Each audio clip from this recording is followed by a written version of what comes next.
Good afternoon, Trinidad and Tobago. I am Renata Singh, and welcome to Women of Promise, the program with the women of Trinidad and Tobago and for the women of Trinidad and Tobago. Today, we've got a really special guest. We'll be talking about the foundation of influence and how we as women can begin to show up and be influential in different spheres and spaces. My guest joining me today, her name is Krissia Bynoe-David, and she is a youth leader, worshiper, life after loss support group co-founder, former PTA president, professional counselor, consultant, and empowerment coach. She wears many different hats, and I'm very happy to have her on the program today with me, Mrs. Bynoe-David. Welcome. Thank you very much, Renata. Nice to be here. Yes, so like I mentioned, we will be talking about the foundation of influence. And, when you hear the word influence, I think that that's a good place to start. What comes to mind from a cultural perspective for me is persons who um, receive, I guess, a certain level of attention. And I think in this social setting, social media setting that we are in these days, that's often married to things like views and likes and shares and interactions. But we're gonna dive a little bit deeper in terms of what true influence actually means. Yeah, Miss Bynoe-David, are you there? Yes, I'm here. Alrighty. So, in terms of when you hear the word influence, what comes to mind um, when you hear that word, influence? So I want to agree with you. In this day and age, when influence has taken on different sort of meanings, Yes. as you say, culturally in our modern society. So when you think about influence, you think about influencer, you think about visibility, you think Yes. about platform, you Uh-huh. think about having, even as your song says, being as good as your last performance, always Mm. try. Mm-hmm. Yeah. This raised a kind of But means oh,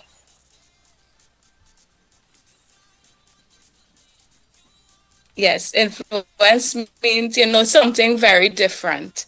yeah. It doesn't always mean that you are visible.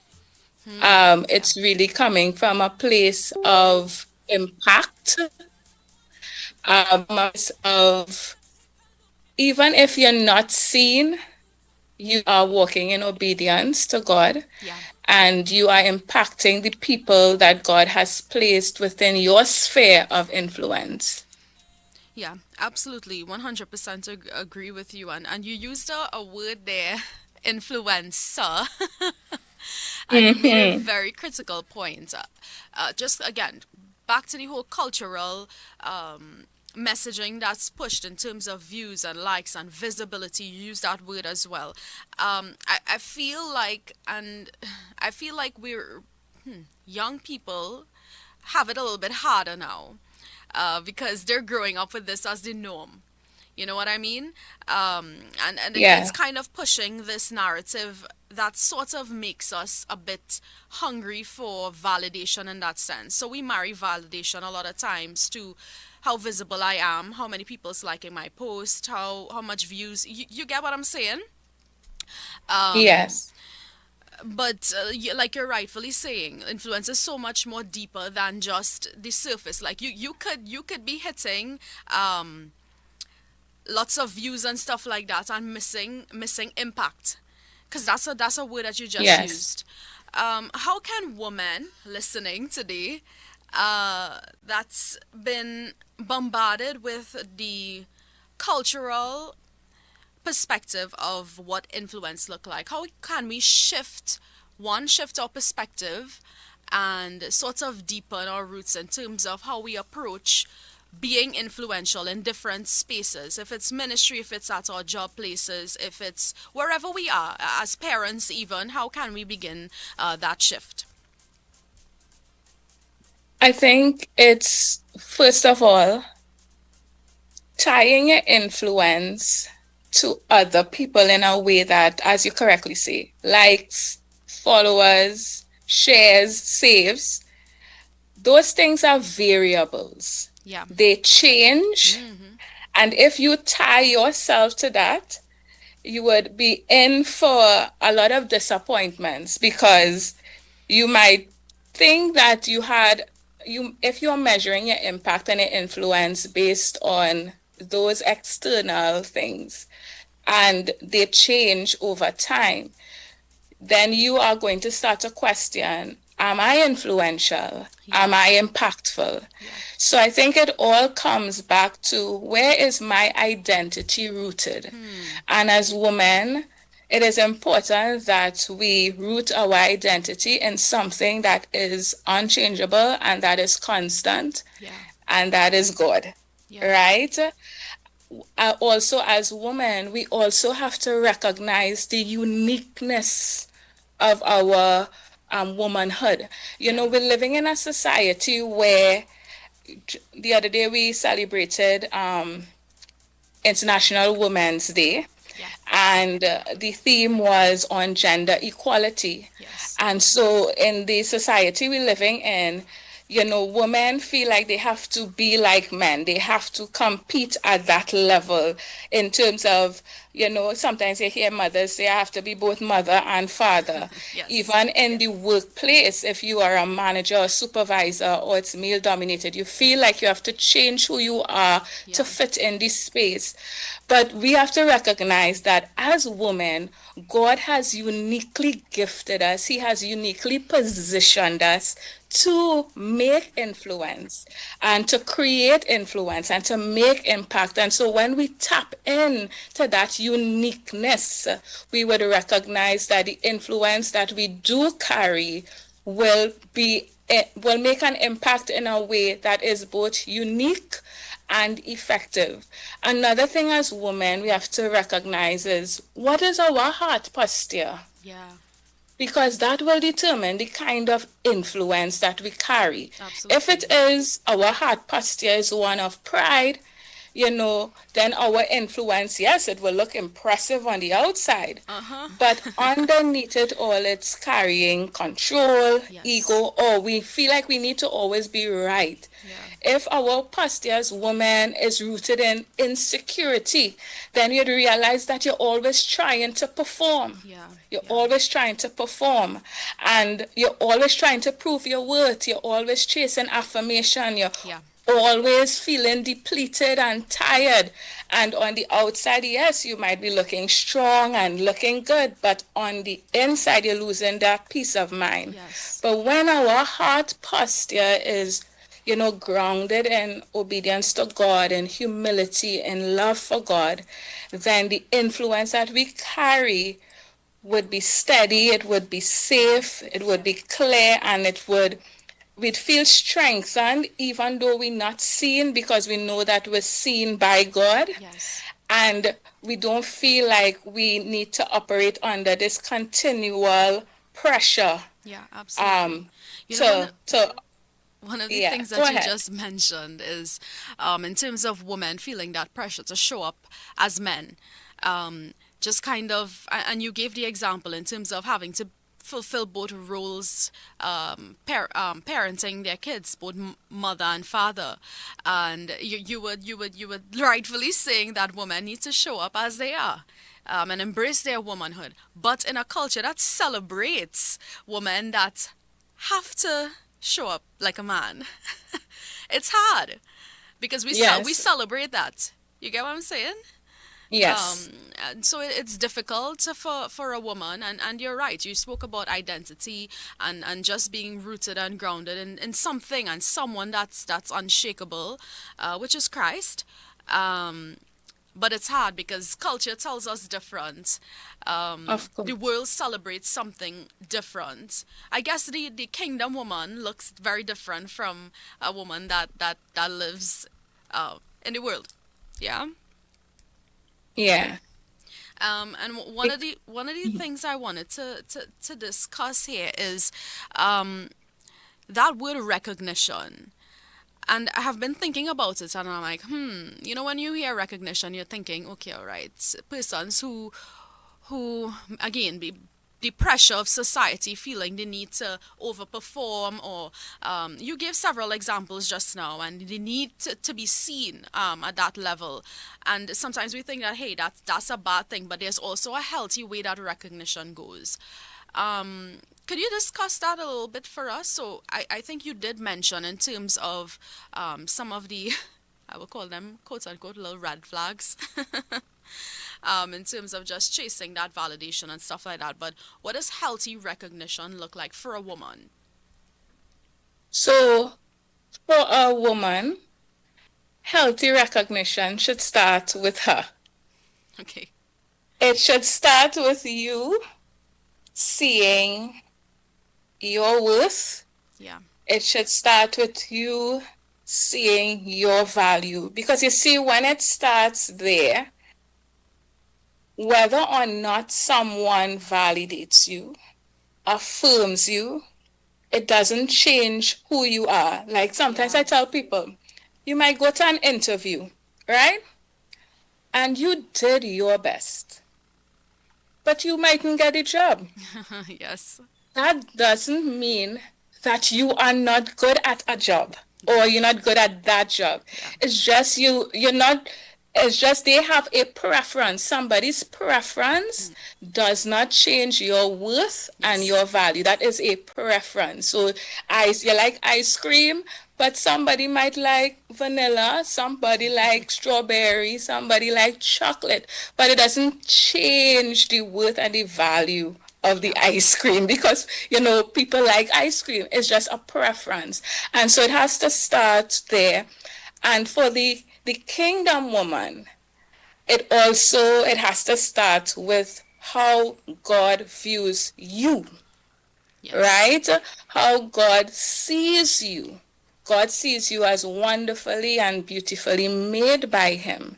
And so we have to be careful. Now, validation from the outside is good because we have to give honor where honor is due. Absolutely. And we should affirm people, but it is risky to have that dependence Yeah. on others because that is variable. So it starts with God and it starts with you as well. Absolutely. And that's such a beautiful scripture, very popularly known. We're fearfully and wonderfully made by God.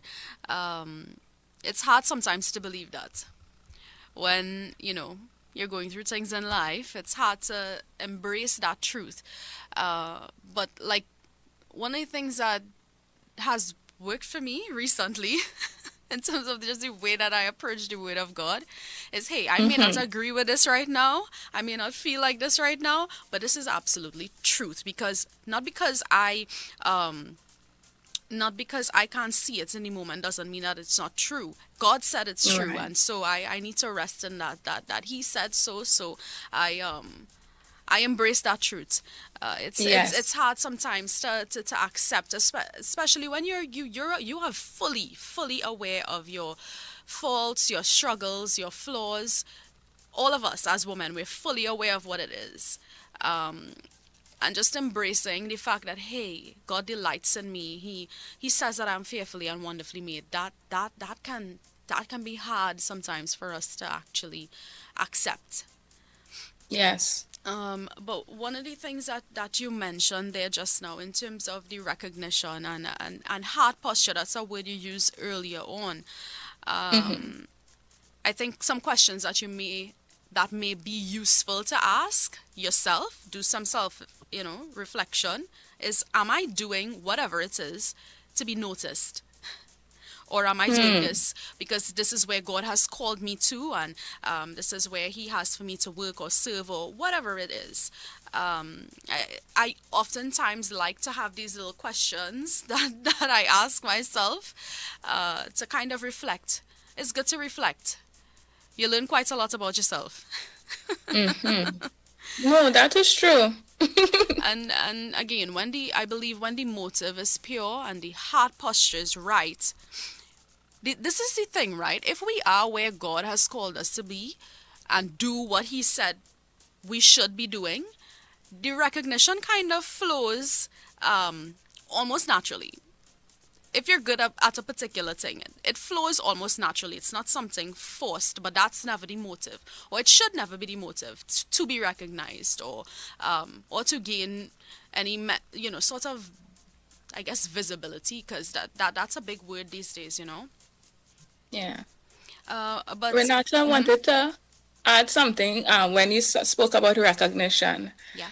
And just to add to what you're saying, I think another question I would want to add to the question that you are asking yourself, and it's something I ask myself every time I do something.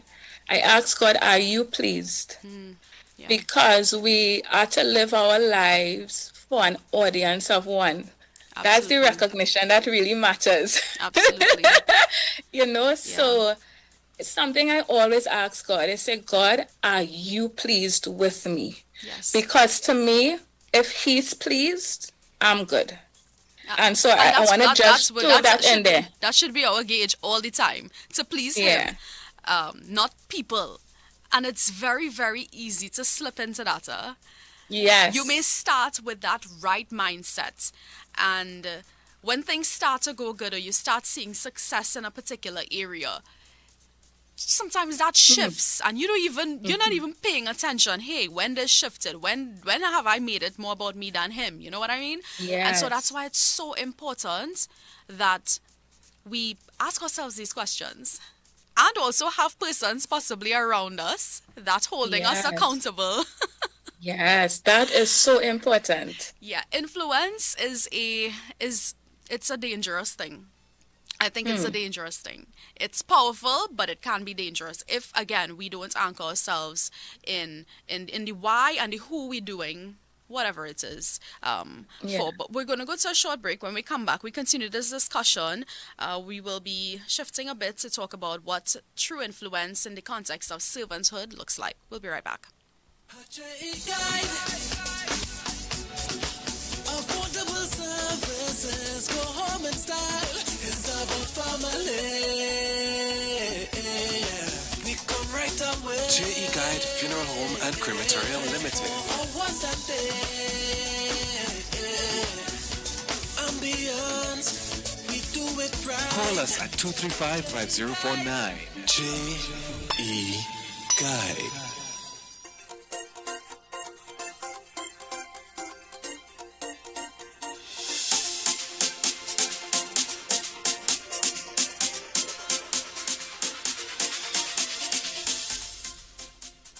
Welcome back to Woman of Promise. If you're now joining us, I am with Mrs. Bynoe-David. We're talking about servanthood. We're talking about the foundation of true influence, and we're shifting the conversation, as I mentioned before we went to break, on just what influence looks like in the context of servanthood.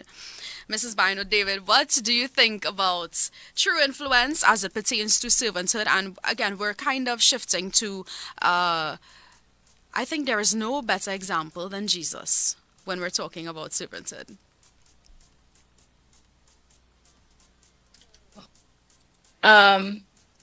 Influence in terms of servanthood, and it goes back to, what we've been saying. It is really driven by purpose. Yeah. And it's also driven by obedience, being obedient to what God has called you to do and created you to be. And also that alignment in terms of what God requires of you in every season. Because who you've been called to influence in one season may not be who you've been called to influence in another season. And that is important for us to recognize that, not just because, the saying say, if it ain't broke, fix it. Yeah. But I want to challenge that because even if it ain't broke and you think you don't need to fix it, does it fit into this season Yeah. that God has called you to? And that is why that has to be driven by purpose, and that distinction does matter. We, in terms of influence, instead of us chasing that external validation is really about asking yourself, did I reflect God's heart in what I did? Did I add value? Did I strengthen someone who needed support today? And that's where true influence is. And it's not built on applause, it's not built on human recognition, Yeah. but it's built on our obedience. And even this scripture that is supposed to also guide us is, whatever we do it as unto the Lord. Let your light so shine before men that they will see your good works, but they will Glorify glorify your God in Father which heaven. is in heaven. And so it always has to go back to God. Absolutely. Also, always have to go back what He called me to do, what He's created me to do, and what He needs me to do in this season. Yeah, it's for His honor, it's for His glory. Yes, we play a role in that, but you're so very right. That's the end all. It's for His honor. It's for His glory. That's a good gauge for us. We have a WhatsApp message. Someone says, "Hi, ladies. Good day. I'm a single mom with four, now three, because my eldest son is 24. It isn't easy to separate gender as a woman in a home with teens, especially a teen boy. Can you remember back then in time when a father one talks once or even just look at the child moves, but when a mother speaks, the child takes long to budge. As a single mom, I have to play both roles. Yes, their dad lives at least 20 minutes away, but physically he isn't supportive. So when my son used to have to play football practice or game matches, I attended and made myself present. I used to even go on the field with my sons to practice with them. Absolutely phenomenal woman who filled that role of both father and mother. Listen, I grew up in a single parent home. My dad died when I Me was too. 8 years old, and I saw the struggles. I saw the Yeah. struggles firsthand. It's not easy, a woman raising kids on their own. And for Mm-hmm. me, it was two girls, so I guess that dynamic is quite different from with a boy. Let's be real. Young boys look up to their fathers, Mm-hmm.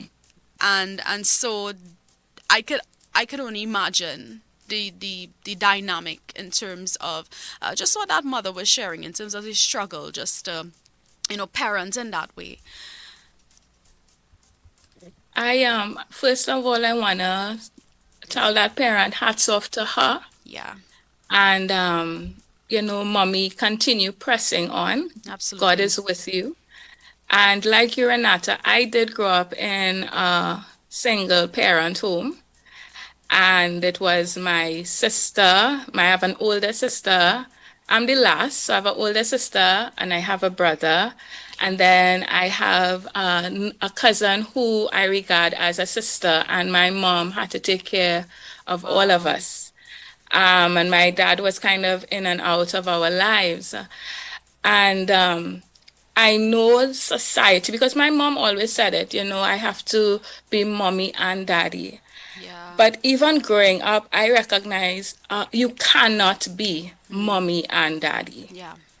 Now, her going to football matches, mommies could do that too. That is not Absolutely. exclusively a daddy role. Now, there are the exclusive daddy roles, as she correctly said, there is, and that is why, we have some of the behavioral issues we have in our society Society today has to do a lot with the of absence of a fathers. father. Not Yes. all, but it does contribute significantly because the father affirms the child. The father, when a father speaks, Yes. there is that God-given authority that goes Absolutely. forth, For both and male, as male mothers, and we are female. more, So boys and pardon? girls. I said that works for boys and girls. Yes, boys, and the woman is more the nurturer. Absolutely. But in that case with mommy, what I would, encourage mommy, if in terms of male, getting like male mentors, trusted, because even though my dad was in and out, um, there were strong male mentors in my life that did influence how I grew up as a young lady, Yeah. and also my brother. So, mommy, you play your role as mommy, and if you are a Christian, or even if you're not, even ask God to guide you as to who could be a male mentor, especially for your son. Yeah. Um, Not in a romantic sense, but just to have that example to follow and to affirm. Yeah, absolutely, 100% agreed. And thank you so much to that mom for just being vulnerable in terms of sharing her story. We really Yes. love to connect with persons in that way, and I do know just the advice that you gave there, very, very insightful. And I know it would help. So, again, if you have text messages, if you'd like to connect with us, you can do so via WhatsApp today. We're continuing the discussion on true influence as it pertains to servanthood. We're looking at it from the lens of servanthood now. One of the things that I want to reiterate is just that culture teaches that influence is focused on self, and that's one of the points that you were making just a short bit there. But I firmly believe that the example of Jesus shows influence that is focused on others, and so I think that's a good gauge for us again, in terms of just measuring that heart posture, and also being very careful with the type of influence and impact that we're having on people. I think when we are given that level of responsibility, and I would use that word responsibility because with influence comes responsibility, and I Yeah. think a lot of times we miss that.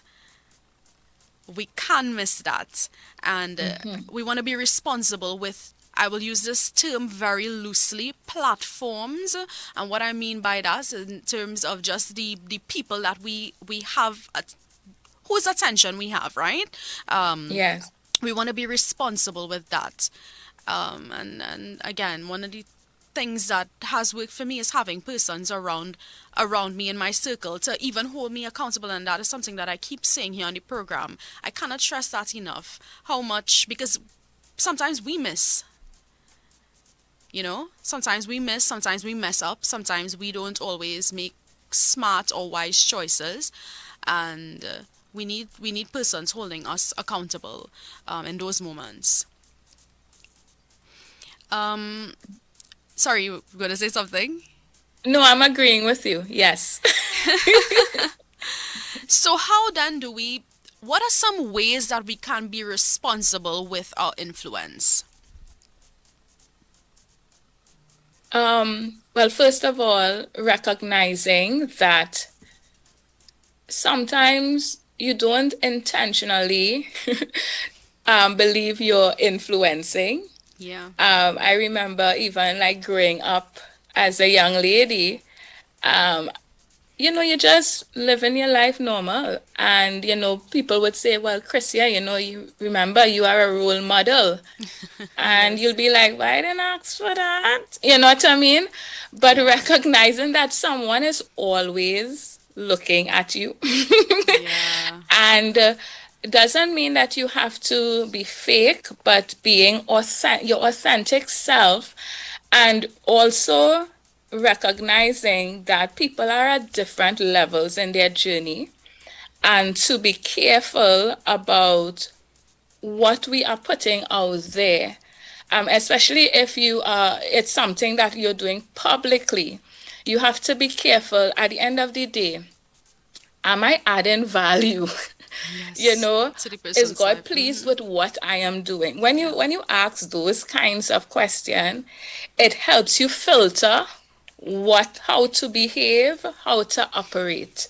Um, Also recognizing that the influence that God has given you to steward is not for you. yeah, It is to bring people closer to Him and in relationship with Him, especially as a Christian. yeah, And if what you're doing is not pulling people to God, but pushing them away, then you have to question, am I stewarding my influence properly? yeah, And that has to be the central focus for us. yeah. I love that point. Is what I am doing currently, honoring God in that sense. I think that is so important.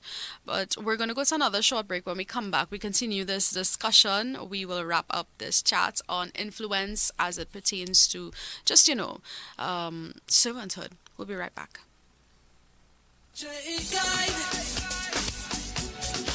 Affordable services, go home in style. It's about family. We come right away. JE Guide Funeral Home and Crematorium Limited. Once a day. Ambience, we do it right. Call us at 235-5049. JE Guide.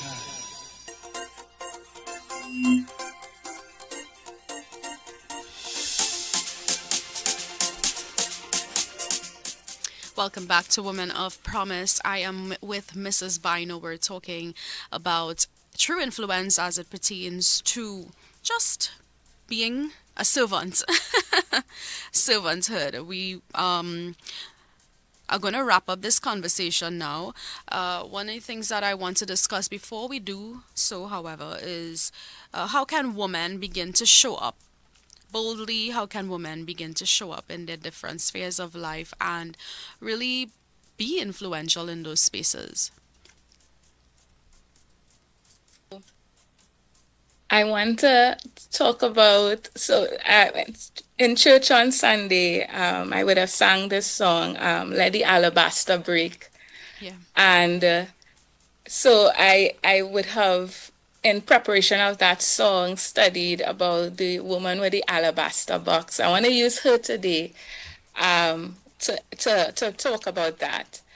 You know, this woman, she would have entered a room that she wasn't invited into.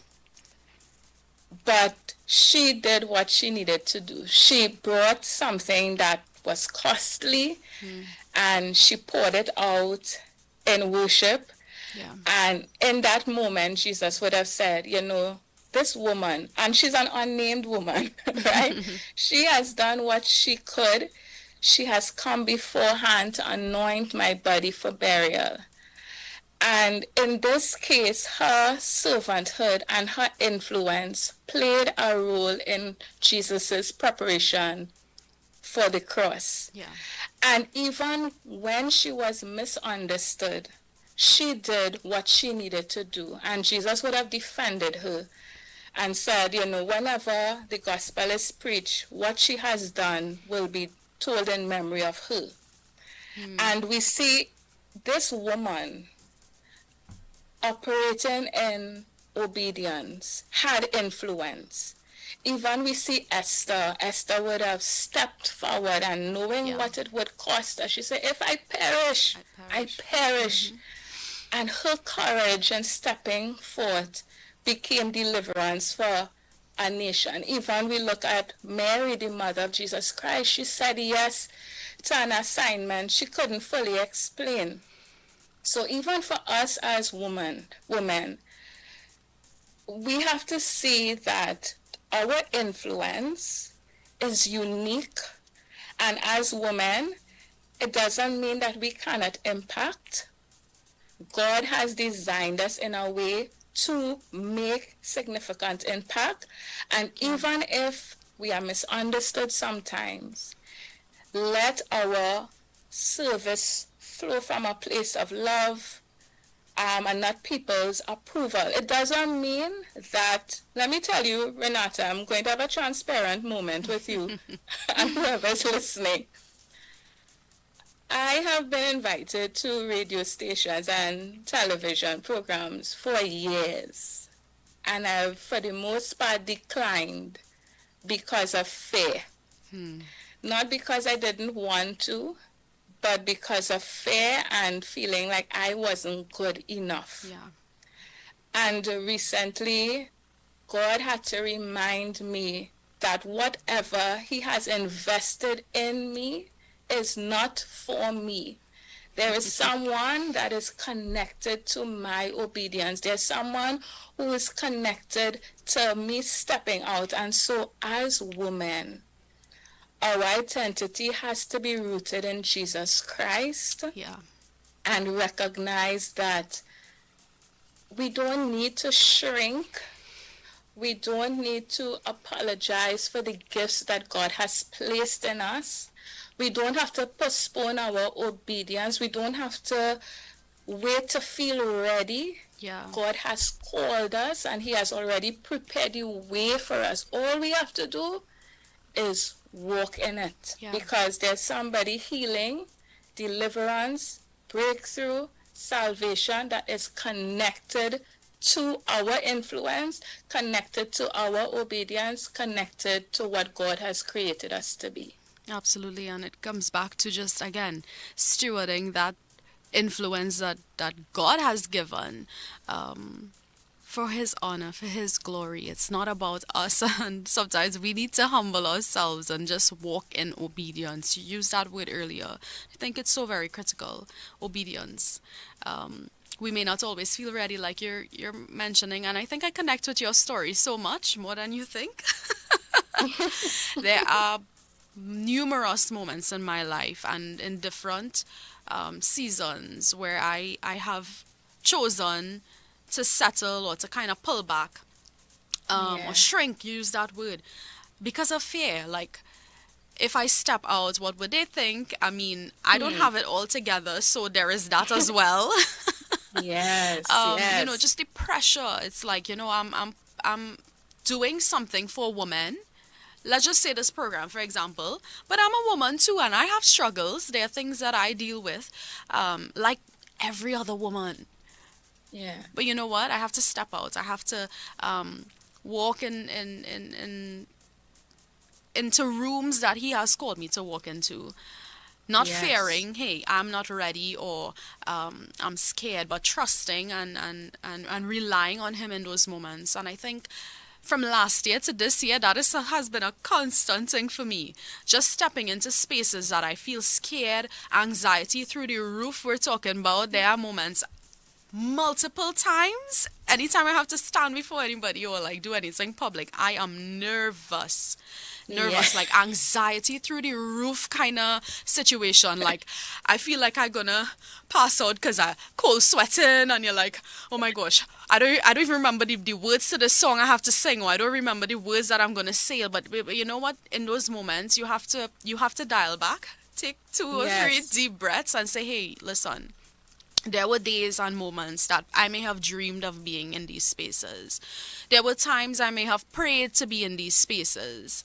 And God has me there now, and now my approach is, oh my God, what am I gonna do? Instead of trusting that, hey, He's got me. He got me He's so got far, you. and He can keep me in those moments too. And so I've Amen.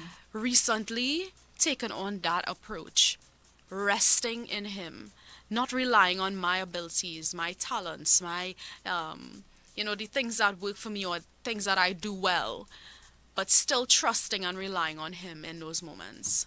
Yeah. Yeah. But Miss Bynoe, I'm so grateful for just your input in terms of just speaking to us about influence and how we as women can begin to show up in various spheres in our lives. If it's at our job places, if it's at home, we spoke to that mom there, you gave some really good advice to her. Wherever, the point is, us as women, if we sit and really think about it, we're influencing someone. Yes. And one person is enough for us to, hey, approach it with extreme intentionality. Because that means that we're impacting this person's life at a different level. And so we need to be responsible with that. But to wrap up the conversation, do you have any closing words for us? Yes. Even as you said that, and I just feel led to speak to those moms Yeah. who might be home. They might be stay-at-home moms. Yeah.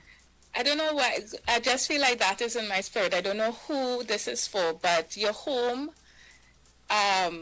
You might be a stay-at-home mom. You may be caring for a child or children, and you might be comparing yourself to other women Yeah. who, you feel like are more visible than you. I just want those women to know, especially that you are influencing and you are making generational impact. It's not just about touching. Let me tell you, Renata, it's not even just about touching one life. When we touch a life, we are touching a generation. Yeah. And that is the beauty of our womanhood.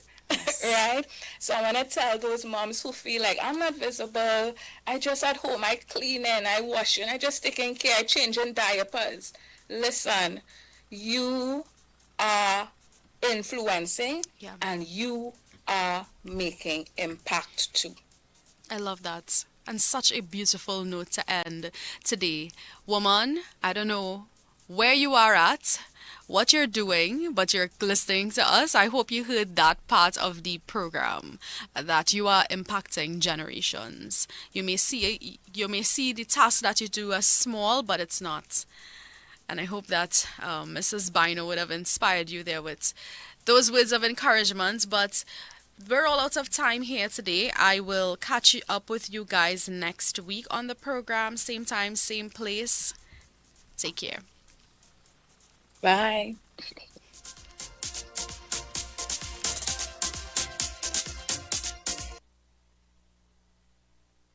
They guide